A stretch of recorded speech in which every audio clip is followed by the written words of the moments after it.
She had lived what most would call a good life. She was known for her charity, her kindness to the poor, her involvement in every church outreach from youth to elderly.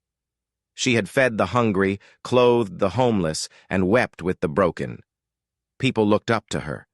She had lived a life for God, at least that's what everyone said. And then one night, at 80 years old when she went to sleep, her breath grew shallow, and the silence in her room deepened. The world fell away. She passed suddenly in her sleep. Her soul, clothed in light, ascended into a realm where time lost meaning. Before her stood a brilliant golden path that led to a vast gate made of pure pearl, the heavenly gates. The air shimmered with divine glory. An angel, radiant and solemn, stood before the gate with a massive book in his hands, the Lamb's Book of Life. She felt a swell of joy and relief. "I'm home," she whispered, smiling. The angel looked at her, his gaze piercing, not cruel, but utterly just. "You are here to be judged," he said. She smiled, confident, calm. "I've done well," she said. "I fed the hungry, clothed the poor, I gave, I prayed, I walked the floor at midnight, whispering prayers through tears. Surely I have nothing to fear." The angel opened the book. Page after shining page turned, glowing with divine ink. But when he reached the end, his expression darkened. Slowly, he looked up, sorrow in his eternal eyes. "Your name," he said, "is not here." She blinked.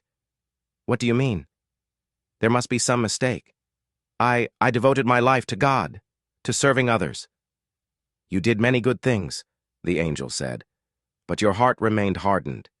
You did not forgive." She frowned. "What are you talking about?" He stepped aside. Before her, a vision unfolded like a living tapestry. She saw her sister, weeping at a family gathering, begging her for forgiveness for the betrayal of years ago. She saw the man who had cheated her in business, now elderly and broken, reaching out with trembling hands. She saw her former friend, now sick, lonely, writing letter after letter of apology. And each time she had turned away. "They don't deserve it," she had said. "They knew what they did." "You carried bitterness to your grave like it was treasure," the angel said. "You asked God to cleanse your sins while refusing to wash theirs from your heart." The angel's gaze pierced her. "You asked your Father for mercy every day, yet you refused to give it. You recited, 'Forgive us our trespasses as we forgive those who trespass against us.' Did you not mean it? You built altars to your anger. You built a throne for your pain. You nurtured it. You judged them in your heart while God held mercy in his." She dropped to her knees. "Please," she whispered, "please, let me try again. I didn't understand. I thought I had time. I meant to forgive, just not yet. I needed time. Give me another chance," she begged. "Let me go back. I'll forgive them all." But time was no more. The angel shook his head. Too late. The time to forgive was during the fire, not after the ashes cooled. "There is no place for you here. Heaven has no room for the heart that clings to bitterness.